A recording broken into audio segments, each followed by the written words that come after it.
سلام وعدالة والثورة خيار الشعب. حرية سلام وعدالة والثورة خيار الشعب. حرية حرية حرية حرية حرية حرية.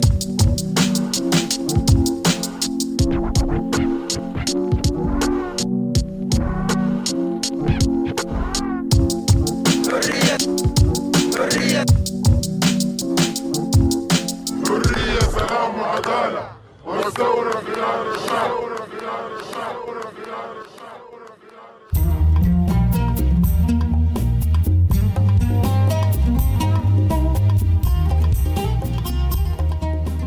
God, I miss the old days, like يا حليل زمان. I'll go to like this drum thing. I like play drums. No, I don't really listen to Sudanese rap. There was kids kind of putting me on to some of the Sudanese Arabic rap. We're sitting here having a conversation. Do you listen to Sudanese rap at all? And do you like it or not? I know Soldier. Nice, yeah. That's Soulja. Yes, Soldier. I think he's actually been coming on the TV. Really? He does ads. Okay. He does ads for a coffee, and next it level. was quite viral on Ramadan. Okay. So we used to go like حبوبتي أحسن واحدة بتعمل قهوة يا man. Nice, nice. It was, It and was I actually caught my mum singing the song. You serious? In the kitchen while she was doing the dishes and stuff. She was Brilliant. just singing it. Yeah, because the song is a bit nostalgic because it has a grandma in the ad. There's a grandma and he's saying that my grandma makes the best coffee. Okay. So and it's a coffee ad. Yeah. And then he says, oh, like God, I miss the old days, like يا حليل زمان. Okay. يا حليل زمان. That was the bit I caught my mom singing. So That's and then she actually calls it she doesn't say it's hip hop or rap. She calls it it's the music of the young generation. Of the shabab. غنى الشباب. Yeah. غنى الأولاد الصغار. Okay, nice. So yeah, interestingly, he's all over the like doing ads on national TV, but you don't actually get to hear rap on national TV. So this is why I'm telling you, it's something of an underground genre. When I first heard about this podcast, it's going to be about Sudanese rap. First, I was like, I don't know what to say because, to be honest, no, I don't really listen to Sudanese rap.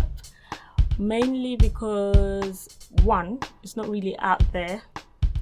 It's not on the mainstream. Perhaps maybe it is, but for me, I find it hard to find one, like Sudanese rap that's just out there.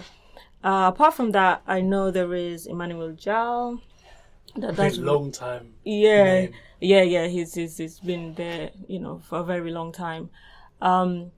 So listening, I don't really listen to him as such, but I've heard his music and his rap, and I know he's still, he just released a new album. I think it was last year. Yeah, last year he released a new album. Okay.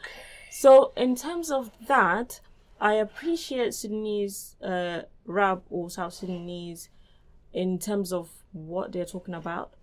It tends to be about like what your daily struggles as a Sudanese person, or what you've been through. And when I'm saying this, I'm looking at Emmanuel Jal specifically. He brought up as a refugee and has been through a lot. Sometimes I feel like I cannot relate because some of the stuff that perhaps he's seen is quite devastating. But it's just great having that platform or that voice to be able to express himself through music. So and he's quite upfront about I think his book is called War Child. Yes. So he's very upfront about the trauma. Exactly. And like that, how he chooses to carry himself in the world and Absolutely. to use his skill, isn't it? But yes. yeah, so he very much, and that's really interesting. Like whether we can relate or not to that really like traumatic stuff, but he's comes to Janela. That's great. So him using music and rap to talk about that, it helps us, or even someone like me that's interested in music, to be able to listen to it. And it's like, I'm listening to a story, but in a way that I can relate to. I'm relating to you in terms of music, but I don't know exactly how it feels to be in your place. Yeah. But I can hear you because it's music or because it's rap, and I enjoy that. So I think what he's doing is very artistic, but it also helps us to be able to communicate to the world. I'm very glad to talk to you. He's just come back from Sudan, so we're going to have like a rich chat anyway, but I think it'll be even richer with a bit of Sudan recent return in the mix. Shout out Haj Yusuf. But yeah, so the scene has been around for quite some time, which is something a lot of people I feel don't know, but it's kind of grown in relevance, size, the number of people in it, the people that's consuming it. It's definitely grown overall as a culture in recent years, maybe the past 5 to 7 years. Okay. That's a lot longer. Most people I interview them in this, they're definitely not talking about 5 to 7 years. They're talking about like revolution onwards, like maybe 2019. So that's where a lot of people got onto it on the international side of things, because prior to that, I'd say maybe about 5 years ago, there was a large amount of people bringing it back with them over here. Like a lot of people I know from the UK, from America, UAE, them places, a lot of them come study in Sudan. So you're talking about people like maybe 7 years ago would be going to study in Sudan, and when they come back to the UK, Scotland, like bringing the mixtape. I mean, by that time it was already stuff being sent on phones and whatnot. A lot of people what's popular there is like WhatsApp. I am not Shabab, if you didn't realise that already. Yeah. So WhatsApp, a lot of people share music together on there. Whether it's individually, 2 people like sharing files, especially because what's more popular in Sudan is Androids compared to here, where most people you see use iPhones, which is a bit more restricted with that kind of stuff. It's easier to save sound files directly, share them via Bluetooth, or even like using Share It, or people would send it over the internet on WhatsApp.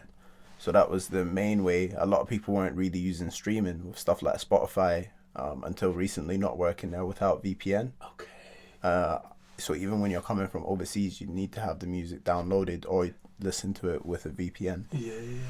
So I didn't even think about that, you know. It shows I'm British. Yeah, so like the way that people were sharing music, even after the change of digital, I feel like the differences were bigger. So because of the way things were shared more directly, rather than listening on streaming sites and sharing links, it's kind of more intimate. Yeah. So I feel like a lot of people may have not knew about the scene until people brought it back with them from there. Since maybe very few artists were actively posting on sites like YouTube. There was cypher videos from as early as 8 years ago, 9 years ago that I've seen on there, but maybe they weren't getting the same level of attention outside of Sudan, and it was within a certain scene. Okay. Do you know, this is me really putting you on the spot, do you know about Sudanese music? There's particular drum patterns or rhythms that are very Sudanese. Have you ever heard them? Yeah, like in the background music, there's always drums, but I wouldn't be able to tell you. You've ever heard of Mardun rhythm? No. I don't know what the rhythms are called, but I'll know like. I think Mardun is like. That's the thing. Yeah, I've heard that. Yeah. I think, but I'm not sure if that's Mardun. I'm gonna have to find someone play it to you. I want to learn. So I want to get some Sudanese drummers to do like a little workshop, because there's like different rhythms from all different parts of Sudan. And that's normal with like keyboard, like piano. They play that. Like with they don't play like the normal like piano tune. It would be like it like holds a note longer. Yes. It's like a bit high pitched. It's like an electronic string instruments, isn't it? Yeah, like that's violin. what the piano, they put it on like the mode. Yeah. This is really nice hearing about you playing drums. That's very cool.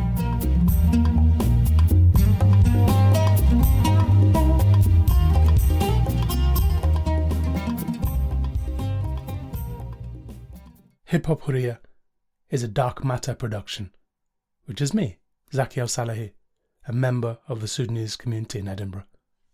Hi, my name is Fatuma and I helped make this. Hi, my name is Azza and I made this. Nania is the name I would like to share, as it's my name in the Nuba language.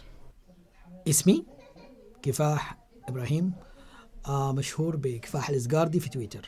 Hello, I'm Manzir. I'm part of the project. The Hip Hop Hurriya project is a collaboration between Dark Matter and Media Education, who provide digital media education and learning opportunities for communities across Scotland. We're grateful to our funders, the Scottish Government, Community Mental Health and Wellbeing Fund, and our supporters, EVOC, Edinburgh's Voluntary Organisation Council, for the support they've given us for this project. Stay tuned for more in the series. Salam. Peace.